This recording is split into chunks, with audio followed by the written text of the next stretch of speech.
Meus queridos, então, para que a gente possa finalizar a nossa aula de anatomia, nós vamos falar a respeito das cardiopatias congênitas, o nosso último tópico no vídeo de hoje. Bom, o que vem a ser então essas cardiopatias congênitas? Na verdade, são defeitos, são patologias que podem terem sido causadas por múltiplos fatores, que podem ser genéticos ou não, podem ser por fatores adquiridos. E essas cardiopatias, essas condições ou os fatores genéticos, eles podem estar correlacionados entre si ou também não. Mas o mais importante é que essas enfermidades, elas são as principais causadoras da morbidade neonatal. Porque o que nós percebemos é que a maioria dessas patologias, elas são bem toleradas durante a vida intrauterina do feto, quando este ainda está em contato com a circulação materna. Só que, quando acontece o nascimento, o impacto dessa torna-se mais proeminente e pode, inclusive, tornar-se incompatível à vida. Então, por isso, as cardiopatias congênitas, ou seja, quando eu uso esse termo congênito, eu estou me referindo àquilo que existia durante, a partir do nascimento ou antes desse, mas é uma condição que o neonatal já apresenta, ela é tão necessária de atenção e de atendimento. Bom, e aí a primeira cardiopatia congênita que nós vamos estudar é a dextrocardia. O que significa isso? Vem exatamente da posição invertida. Então, nós temos uma inversão da esquerda para a direita, desse posicionamento considerado normal do coração e dos seus vasos. Então, aqui nessa imagem, eu consigo ver a posição normal do coração. Observem aqui, bem aqui, o átrio direito. Aqui eu tenho a posição normal desse arco aórtico. E aqui nessa segunda imagem, eu tenho exatamente a inversão. Então, observem que os vasos, eles também estão invertidos. Tanto aqui a veia cava inferior, assim como também essa porção da aorta, né? Então, eu observo aqui que a porção torácica e a porção abdominal, ela está numa posição invertida do que seria considerado normal. Então, o músculo cardíaco, ele fica deslocado para o lado direito da cavidade torácica. Então, eu observo aqui, esse deslocamento, esse posicionamento acima do pericárdio. Isso aí pode estar associado a uma inversão conjunta das outras vísceras abdominais, e se tiver, que é o que a gente chama de citos inversos, na verdade vai ter menos prejuízo a esse paciente, ou se for um caso isolado, ou seja, apenas realmente dessa cardiopatia, na verdade pode se tornar um caso até mesmo mais grave. Bom, essa segunda cardiopatia congênita aqui, que na verdade nós estamos vendo agora, é o que nós chamamos de defeitos do septo atrial. O que são esses defeitos do septo atrial? Na verdade, eles são mais frequentes no sexo feminino e mais recorrente na forma de forame oval patente. Então, nós vimos que os forames, na verdade, nada mais são do que passagens. E aí eu tenho defeitos nesse septo atrial, ou seja, aqui de um lado eu tenho o meu átrio direito e aqui eu tenho o meu átrio esquerdo e eu tenho uma passagem, uma comunicação entre esses dois átrios. O forame oval, ele é um orifício presente na região do septo interatrial do coração, que garante no feto a passagem de sangue oxigenado proveniente da placenta. Só que ao nascer, com o início do funcionamento dos pulmões, o que deveria acontecer? A partir desse funcionamento e o desaparecimento da placenta, eu tenho um fechamento espontâneo dessa estrutura. Ou seja, eu tenho uma condição que é normal na vida intrauterina, mas que se torna patológica se ao nascer eu não tenho esse fechamento desse forame oval. E aí, o que isso vai acontecer? No caso patológico, permanecendo aberto, vai ter uma comunicação entre esses átrios. A grande dificuldade é porque aqui no átrio direito, ou seja, nessa porção aqui, eu tenho um sangue que está chegando que ele é pobre em oxigênio. Então, ele vai ser levado a partir depois aqui do ventrículo direito, pelo tronco pulmonar e pelas artérias pulmonares, até o pulmão para poder ser oxigenado. Só que ao retornar aqui para o meu átrio esquerdo já oxigenado, ele pode se comunicar. Então, eu tenho aqui uma comunicação de um sangue que está rico em oxigênio com um sangue pobre em oxigênio. E por isso que essa comunicação entre os átrios, ela pode ser prejudicial.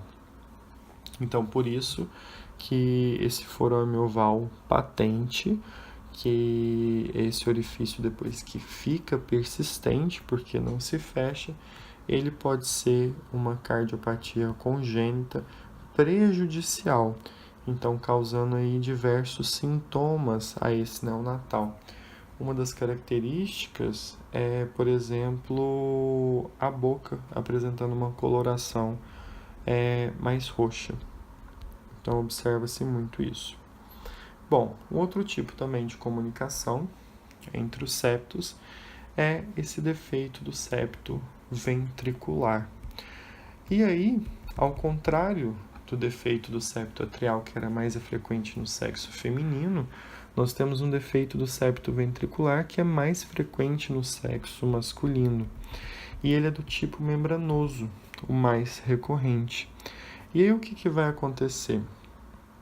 No coração normal, nós percebemos que não há comunicação entre os dois ventrículos. Então, o ventrículo direito, ele não se comunica com o ventrículo esquerdo. No entanto, na falha do desenvolvimento da parte membranosa desse septo ventricular, o que nós temos é, na verdade, um desvio expressivo de sangue do ventrículo esquerdo para o ventrículo direito. Como consequência, a artéria pulmonar ela pode chegar a receber um fluxo sanguíneo que chega a 1,5 vezes maior do que a artéria aorta. Então, ele é um defeito muito grave, porque eu tenho aqui um desvio do sangue nesse sentido. Então, essa artéria pulmonar ela vai acabar sendo sobrecarregada. Bom, então, nós temos aqui um outro tipo de defeito, que é o tronco arterioso persistente. O que vem a ser esse tronco arterioso persistente? A falha na divisão do tronco arterioso em artéria aorta e tronco pulmonar faz com que um único vaso arterial se origine do coração e seja responsável por duas funções ao mesmo tempo. O que isso significa? Então, ele vai ter que abastecer de forma simultânea o fluxo sanguíneo sistêmico, pulmonar e coronário. Essa patologia, ela associa-se sempre a um defeito do septo ventricular. Então, se a gente observar aqui, nessa região, vejamos aqui, eu tenho que um defeito do septo ventricular, que deveria continuar aqui em um coração normal, e então eu não teria essa comunicação entre a aorta e a artéria pulmonar. Então, meu ventrículo esquerdo, na verdade, ele conseguiria bombear, ejetar esse sangue aqui para a aorta, enquanto, na verdade, o meu ventrículo direito, ele iria conseguir ejetar esse sangue para a artéria pulmonar. Então, o que nós observamos aqui nessa estrutura é que eu não tenho esse fechamento aqui nessa região. E que por conta desse defeito, ou seja, associado então a esse DSV, esse defeito de septo ventricular, eu tenho um tronco arterioso persistente, ou seja, uma falha na divisão desse tronco arterioso, que deveria se dividir normalmente entre aorta e artéria pulmonar. Bom, um outro tipo de cardiopatia congênita é o que nós chamamos de transposição de grandes artérias. Bom, o que vem a ser então essa transposição de grandes artérias? O que nós podemos chamar dessa transposição? É a causa mais comum de doença cardíaca cianótica em neonatos. O que significa isso, cianótico? Significa aquela cor azulada, aquela cor arroxeada. Frequentemente, ela está associada a outros defeitos cardíacos, como essa comunicação atrial pelo forame oval ou essa comunicação ventricular, essa DSV, que vai permitir algumas trocas entre a circulação pulmonar e a sistêmica. Então, o que vai acontecer? Com esses defeitos anatômicos, o sangue venoso sistêmico desoxigenado que retorna ao átrio direito e entra no ventrículo direito, ele passa para o corpo pela aorta. O sangue venoso pulmonar oxigenado passa pelo ventrículo esquerdo de volta para a circulação pulmonar. Ou seja, eu não tenho um sistema funcional. Eu não tenho um sistema em que o sangue oxigenado é direcionado de forma correta. Com o forame oval patente e a obstrução desse ducto arterioso, há uma certa mistura de sangue. Então, esse é o grande problema nessa transposição. Então, o que vai acontecer? Sem a correção cirúrgica desse TGA, as crianças elas morrem em poucos meses. A hipótese mais aceita atualmente para explicar esse TGA é a do crescimento conal. Nela, o septo aórtico pulmonar, ele falha em seguir o curso espiral durante a divisão do bulbo cardíaco e do tronco arterioso. Bom, então, se nós seguirmos aqui, nós vamos ver um outro defeito congênito, ou seja, uma outra cardiopatia, que é a divisão desigual do tronco arterioso. E o que vem ser essa divisão desigual desse tronco arterioso? Na verdade, é quando a divisão do tronco arterioso superior às valvas é desigual. Uma das artérias é grande e a outra é pequena. Por isso, o septo aórtico pulmonar ele não está alinhado ao septo interventricular. E um DSV, ou seja, uma comunicação ventricular, se desenvolve, geralmente de maior diâmetro. Na estenose de válvula pulmonar, as cúspides da válvula pulmonar elas são fusionadas para poder formar o quê? Uma cúpula com uma estreita abertura central. Na estenose infundibular, o cono arterioso do ventrículo direito ele não está desenvolvido. Então, eu posso ter o quê? Eu posso ter uma hipertrofia do ventrículo direito. Então, isso é o que acontece nessa divisão desigual do tronco arterioso. Então, eu consigo ver aqui o tronco arterioso persistente e esse defeito de septo do ventrículo. Então, olha aqui para vocês verem, eu tenho uma comunicação entre os ventrículos. E aí eu acabo tendo aqui um ventrículo direito muito grande. Então, eu tenho aqui essa diferença que não deveria, na verdade, existir. Bom, e aí eu vou falar então agora a respeito da tetralogia de Fallope. O que vem a ser essa tetralogia de Fallope? Tetra vem de 4, ou seja, eu tenho um grupo de 4 defeitos cardíacos. E aí, o que vai caracterizar então essa tetralogia de Fallope é, na verdade, estenose da artéria pulmonar. Então, nós pegamos aqui a artéria pulmonar.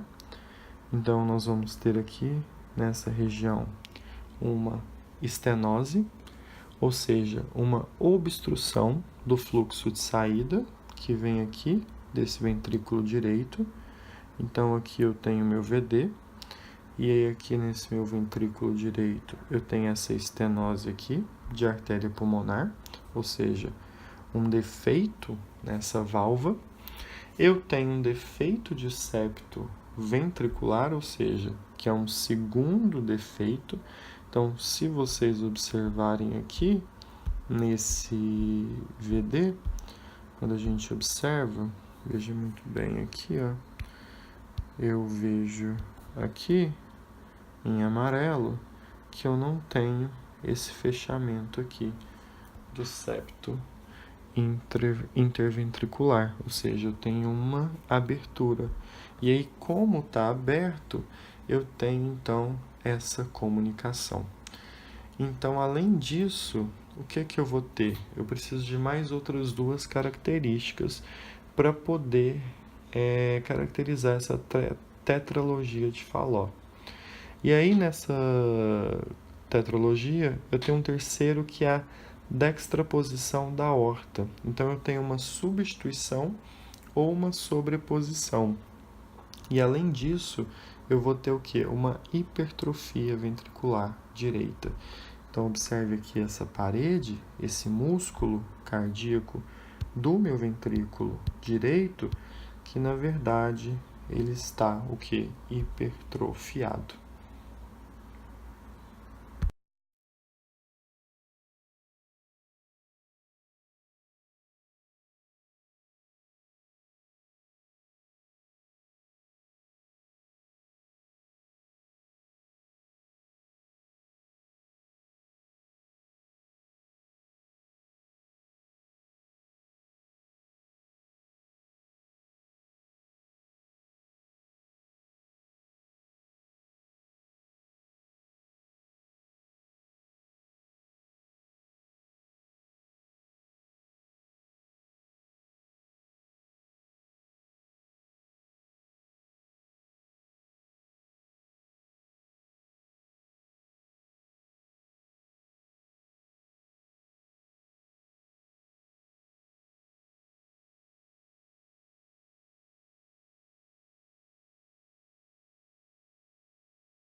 Bom, o que nós temos aqui agora? Continuando então as cardiopatias congênitas, na verdade aqui nós vamos ter uma estenose e atresia aórtica. Então nós vamos falar agora a respeito dessa característica que é caracterizada o quê? Na estenose da válvula aórtica, o que nós temos é que as margens da válvula elas geralmente estão fusionadas para poder formar uma cúpula com uma abertura muito estreita. E esse defeito ele pode ser congênito ou ele pode se desenvolver após o nascimento. E aí, a consequência disso é que vai ocasionar uma sobrecarga no coração e vai resultar numa hipertrofia do ventrículo esquerdo e sopros cardíacos. Então, essa estenose e atresia aórtica, ela vai criar uma sobrecarga. Na estenose subaórtica, geralmente há uma faixa fibrosa inferior à válvula aórtica que resulta no estreitamento da aorta. A atresia aórtica, ela está presente quando a obstrução da aorta ou da válvula é completa. Então, observem que eu tenho o quê? Eu tenho uma válvula que é disfuncional. E aí, o que vai acontecer é que eu vou ter essa sobrecarga. Bom, uma outra cardiopatia, que pode ser congênita, é a síndrome do coração esquerdo hipoplásico. O que significa? O ventrículo esquerdo, nessa circunstância, ele é pequeno e não é funcional. E o ventrículo direito mantém ambas as circulações, a pulmonar e a sistêmica. Aí o sangue, ele passa ou de uma comunicação, um DSA, ou de um forame oval dilatado do lado esquerdo para o lado direito do coração. E vai fazer com que esse sangue ele se misture, ou seja, eu tenho um sangue venoso misturado com um sangue sistêmico. E aí vai ter uma atresia do orifício aórtico ou mitral e hipoplasia da aorta ascendente. E aí as crianças com esse defeito, elas geralmente morrem nas primeiras semanas, ou seja, é uma síndrome muito grave. Então, nessas imagens aqui, eu consigo analisar as características dessa síndrome. Bom, o que é a coarctação da aorta? A coarctação da aorta, ela é a constricção que ocorre em 10% das crianças com DCCS. Então, o que a gente vai ter aqui? É uma constricção na aorta de comprimento variável.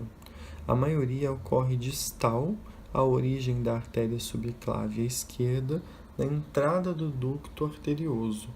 As coarctações, elas podem ser pré ou pós-ductais. Só que, na verdade, em 90% dos casos, a constricção é na altura do ducto arterioso, ocorrendo 2 vezes mais em homens do que em mulheres, e sendo em 70% dos casos associadas à válvula aórtica mitral. Então, a gente vê que é um defeito congênito também muito sério.